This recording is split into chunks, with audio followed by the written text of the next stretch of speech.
Vous êtes sur BioNews Télévision, la télévision autrement. Salut à tous nos internautes de BioNews Télévision, tous les abonnés de BioNews Télévision. Et nous sommes là encore une fois de plus. Na ba vidéo na biso toye la rabino ya Marina Makusa Bio. Et comme d'habitude, nous allons kanga mon côté na plateau nanga, lelo pe nazana ba invité nanga ya sika, oyo tokolamba na bango, lelo na recette na biso ya lelo. Donc Merlin Niwa, si tu peux m'aider. Mon invité na biso Otozana Bango. Bonjour sénateur. Bonjour. Donc pour na ba obebi sénateur te aza scénariste, ya biso ba acteur na bino, donc sénateur akoma ba film, sénateur aza moko na biso ba to travailler kanae na internet. Na gauche nanga nazana Nanouche Efela. Salut Nanouche.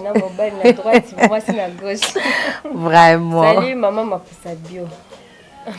Lelo tozo lamba na bino. Donc émission na biso tozo banda na bino, toza na bino, mais sauf que bozana si ma caméra. Tozana si ma caméra to lamba na bino elongo, surtout bino ba papa mingi ba bana boko lamba te. Donc c'est bien. Vraiment.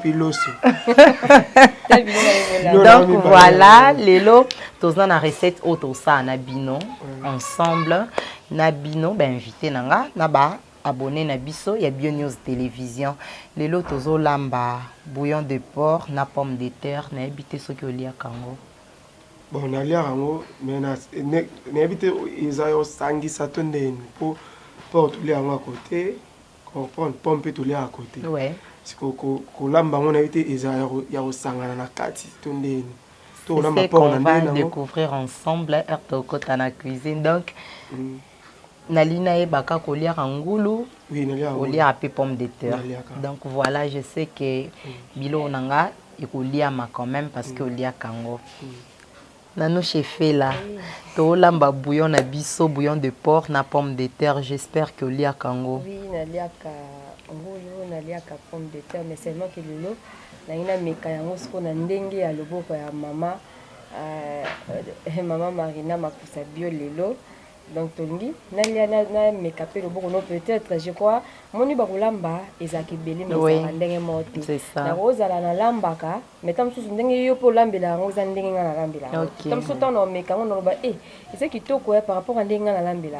Donc maela olamba bazwa bongali nga mona passe ba olamba makasi. Merci beaucoup. On s'est déplacé dans thé marana. Vraiment. Donc voilà, ensemble avec vous, Tozo qui est déjà dans la cuisine Nabiso, Toko découvrir l'élo bouillon de porc à la pomme de terre. Donc na rythme Nabiso ya Makusa Bio, ngulu Nabiso est vraiment ya fraîche, c'est bio.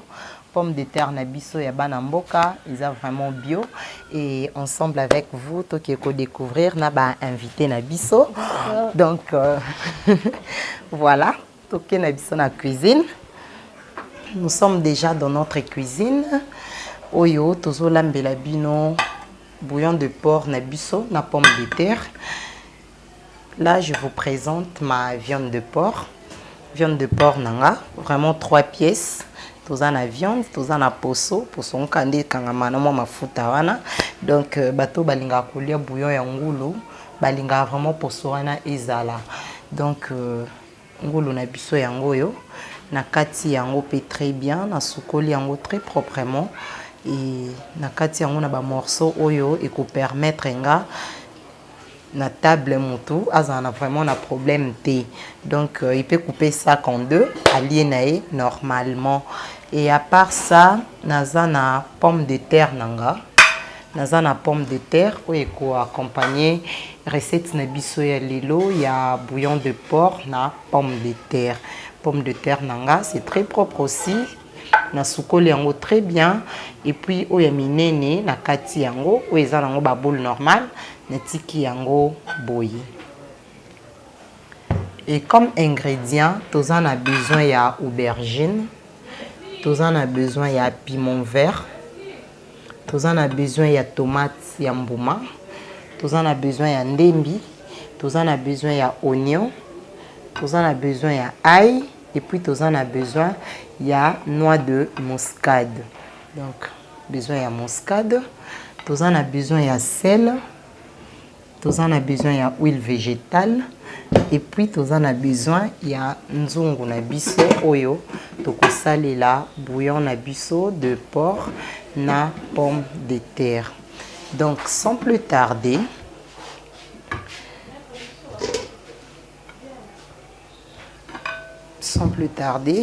na kozwa kaka viande nanga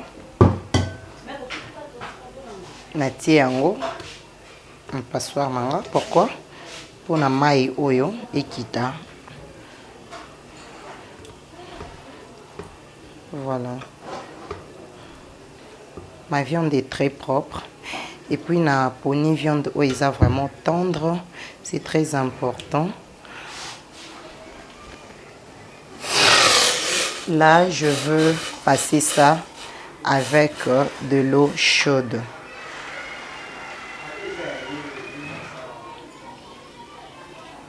Je vais passer ça avec de l'eau chaude.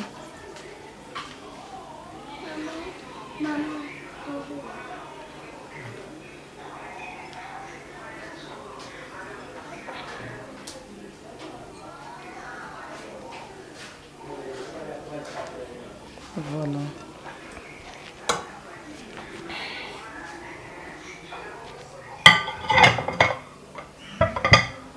Et là, je récupère Nzungunanga, c'est très propre. Nzungunanga, ils sont vraiment propre. La sokoli yango bien.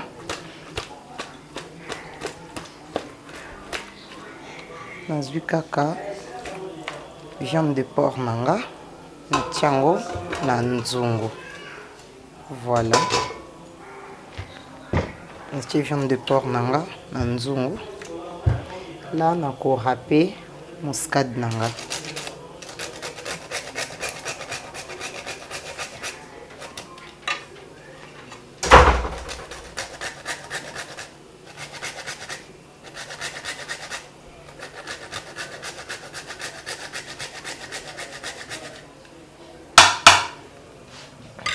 Râpé muscade nanga.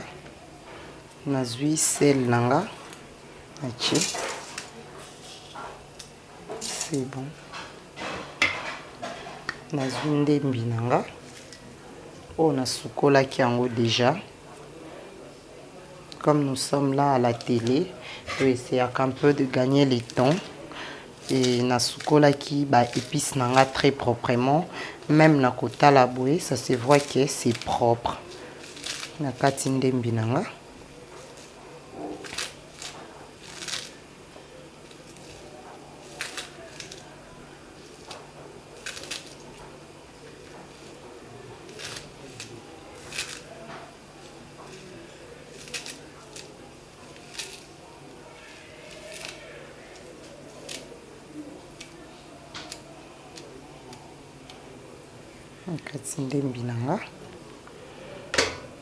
Ensuite, je vais prendre que mes gousses d'ail, nazu ail nanga, na tchango, ni bimba.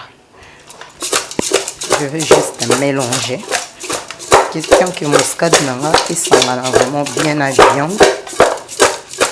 Voilà. Na mélanger épices nanga où il fallait na tokise la viande nanga. Donc pour commencer, kotokisa viande babanda ngo na maïté, il faut d'abord kotokisa ngo boué et obimisa jus nango yango moko. Ensuite, ce qui joue wana ekauki et que viande na yo elembité, là tu peux encore ajouter un peu d'eau. Mais kobanda viande kocha mai directement, ça ne se fait pas. Il faut d'abord kobanda ngo boué yango moko etokana jus nango et ensuite on va mettre de l'eau. Donc là na kangi nzungu nanga et puis na koki nango kaka ko rejoindre moto nanga ya makala. J'aime bien kolamba na makala, surtout biso na kin tozaka vraiment na ba problème ya ba coupure ya ba courant. Au lieu que na pesa ka confiance na réchaud et courant kende, je préfère bien base nanga vraiment izala mbabola nangai pona bino pe bana poto botika ngo ya longtemps bo découvrir biso pe bana kin moi biloko botika kala donc kolamba na biso ya makala ça la bonne biso bien. Merci et on se retrouve après pour la suite de notre émission.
Voilà, là je vais maintenant surveiller Zungonanga.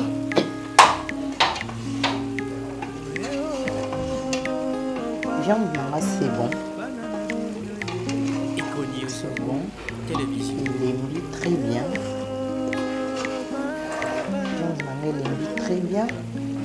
Je vais maintenant passer à l'étape de préparer. Je vais passer maintenant à l'étape de préparer épices nanga. Là, et je vais rajouter juste de l'huile d'abord. Un tout petit peu, pas trop de graisse aussi pour la santé, ça va comme ça.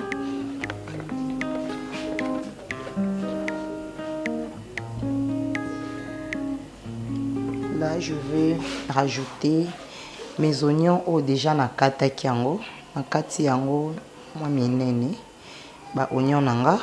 Na kati pe aubergine nanga. Donc là naza juste na oignon au déjà na kati et puis aubergine nanga oyo na kataki yango nde nazo chango siko na huile nanga pona lambango.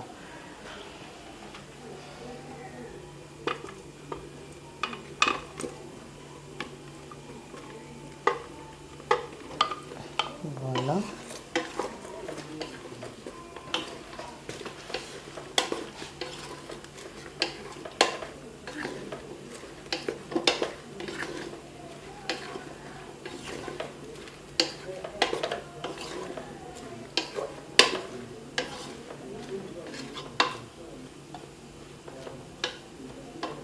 Voilà.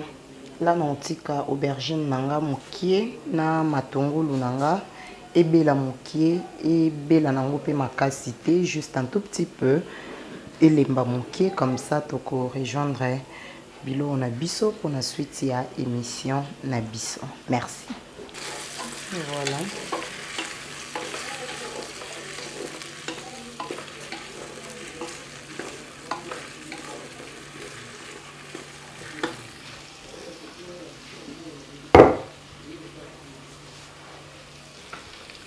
Là, je vais juste couper viande nanga.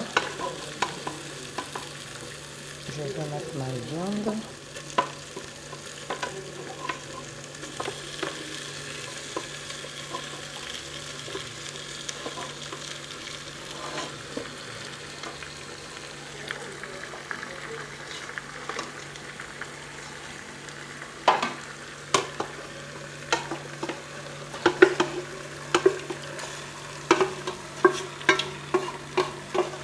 Là, on a mélangé viande nanga, na épice nanga, oyo, na kalingi.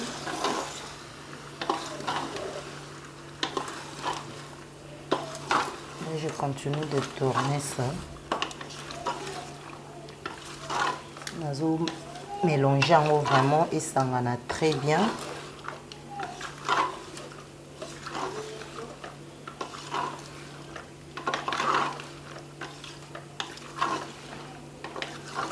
Ça m'en a très bien. Et puis je vais juste rajouter tomate nanga. Awa na katika tomate moko, c'est tout ce que j'avais besoin. Il y a tomate moko et puis 2 piments verts. On a qui nango besoin. Na kalingi tomate nanga te, je vais juste mettre ça comme ça. Na katia viande nanga et puis na 2 piments nanga. Je rajoute mes tomates.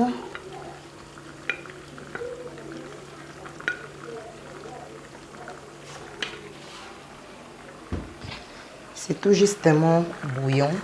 Ils ont vraiment différence où ils ont la carrière, toujours lamba bouillon. Et puis toujours lamba vraiment recette où ils lamba vraiment sauce. Donc différence ils ont. Quand on parle de bouillon, toujours on a vraiment que bah épices na biso, ils ont épices et kotoko belisango vraiment les sous makasité. De sorte que et perdre ba protéines nango tout. Donc ils ont bah épices na biso toko tika yango et monana ezala et belle vraiment makasi te. Donc toyo kango toyo ka vraiment goût nango, c'est comme si ebeli, c'est comme si ebelité. Donc épices ya bouillon balamba yango bongo. Parce que ceux qui ont kalingi yango ebeli jusqu'à vraiment et perdre ba qualité nango nyon, c'est comme juste des sauces. Oui, il y a des recettes où c'est ngaraké to lambi vraiment sauce jusqu'au fond. Mais quand on parle de bouillon, ils en a besoin ya biloko wana nyon sauté. Bouillon vraiment to lambango bouilli. Là vraiment même motamoni, tu n'as pas besoin de que na sali bouillon. Donc dès que kaimo kwa moni, il peut différencier que ils a bouillon et puis oyo ils a vraiment recette au balambi, ils a bouillonté, ils a vraiment sauce très bien faite. Donc voilà. Là na otika sauce nanga boué et bela na jus nango oyo ebimi moké na aubergine. Et puis, on etikalaki na viande, on etikango no boé et bela ensemble. Et ensuite, on se retrouve pour la suite de notre émission. Voilà. Là, on a récupéré maintenant pomme de terre nanga ou on a tokisi yango parce que nazo mélanger yango siko na viande nanga. Pomme de terre nanga na tokisi yango elembi très bien, elembi vraiment très bien. Nazo kende nango sikoyo na mélange yango na viande nanga bouillon de porc nanga oyo na salaki na bino ensemble. Donc je suis là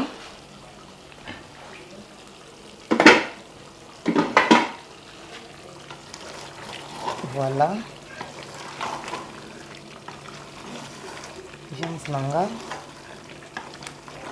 Il très bien. Bah, oignon nanga, ils ont vraiment de la lingaki ezala. Ça donne aussi une touche de couleur. Donc, ça fait du bien. Voilà. Viande nanga, il très bien. Malgré tes bouillon, on n'a pas exagéré d'eau aussi. Pour que tu aies pour perdre le goût, il y a bilo qu'on a excès à maïs. Donc là, je récupère mes pommes de terre. Nazo mélange na viande nanga. Pommes de terre nanga oyo na tout ici en très bien. Ils ont vraiment très bien cuit. Na mélanger yango na viande nanga ensemble.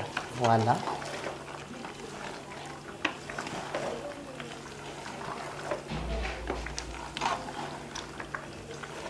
Voilà. Voilà.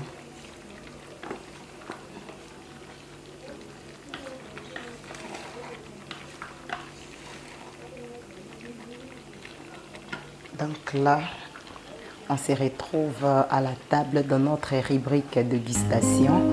Ensemble, on a invité Nabiso. Merci beaucoup. Prenez bien soin de vos enfants.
Télévision.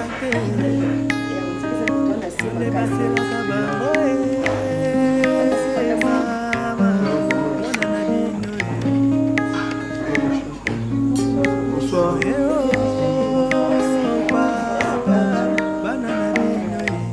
Eco News, télévision.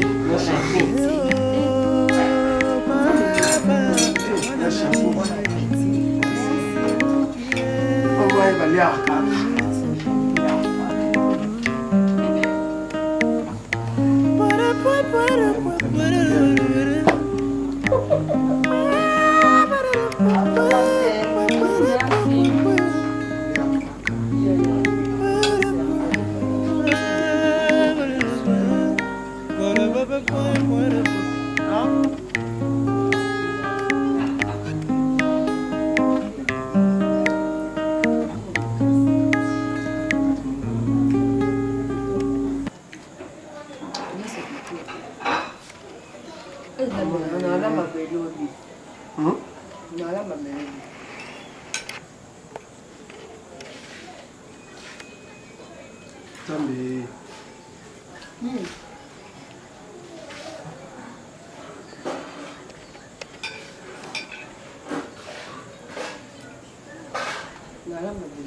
Joni. Eh, na busa no lo ba ko te no yo ya magapa. Obi? Mo te no ya magapa pa.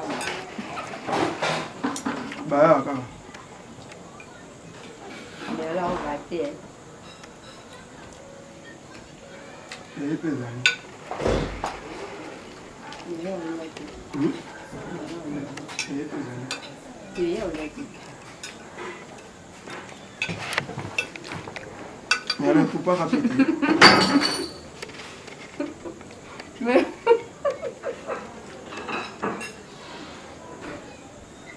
est-ce que nous ne pas même au kangi? Na kaya kota matungulu Yesu. Pensa ko to matungulu. Kaya kota. Usukubo obano iputo bano landela pena ninga osa etape no so lika no landela. Kota matungulu makala, mimi ba sai makala.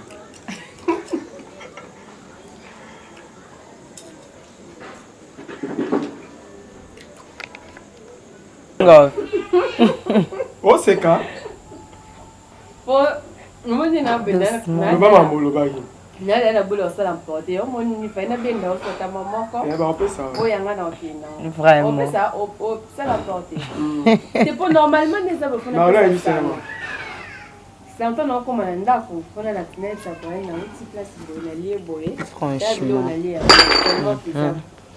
Donc ma case c'est délicieux. Chef sénateur, Tobande Nayo, j'espère quand même au retenir quelque chose. Surtout vraiment au mobile. Nanou je côté parce qu'il y a l'ambara déjà sa maman, elle a tout le temps dans la cuisine. Bon. Comment on a elo on est na bandinango. Ti sangani bona suka. Ya elo mususu.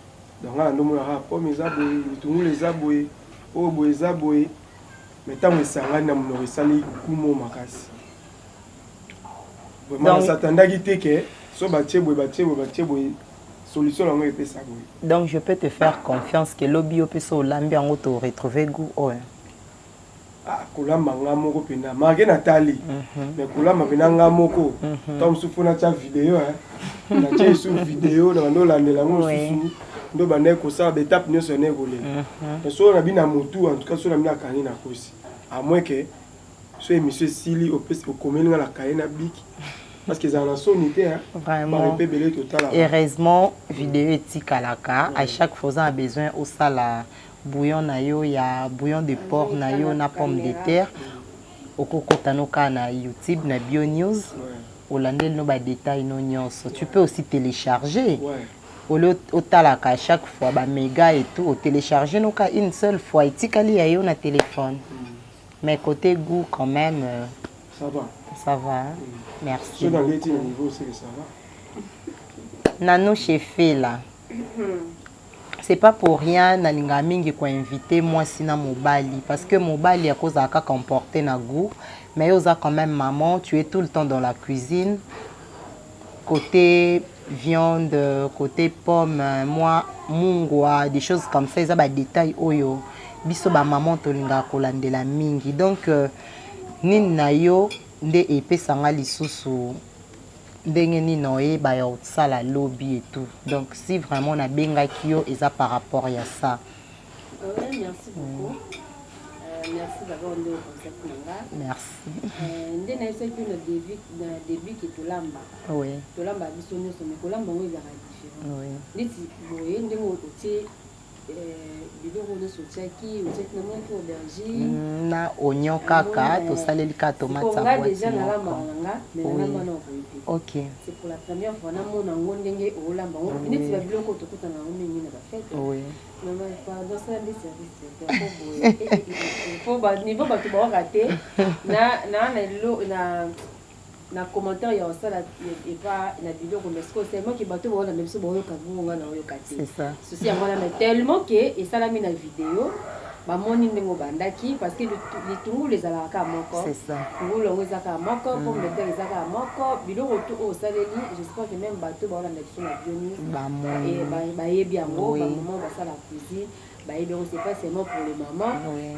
Même papa aussi, oui. Et qui va cuisiner à solo. Bazami Bali. Et bah qui singa maele, ça s'appelle makasi parce que bah qui singa vraiment maele. Pour nous d'aller, nous vraiment dans un makasi c'est le mot qui est na suka. Na lekisi mungwa te coquille normal. Elle est quittée, normal. Huile pesa normal. Huile ngulu batebele bagafa na ngulu pour la parce que yango mo ezala na huile na autant mesure otie ya huile moto soso ala mbingulu omona pena okozwa lutu otoka mafuta est-ce que tala mais ala zola biso no sani omona ke mafuta eza normal les tout monde vraiment c'est bien na c'est non si na tie bon normalement faire mafuta qui omona ke eza mais vraiment félicitations. Merci beaucoup. Merci beaucoup. C'est ici que...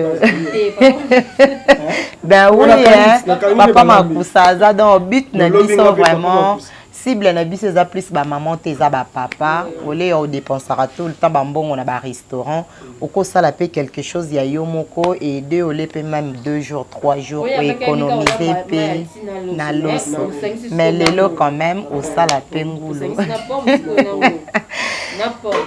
C'est par là que tu clôturé. Voilà.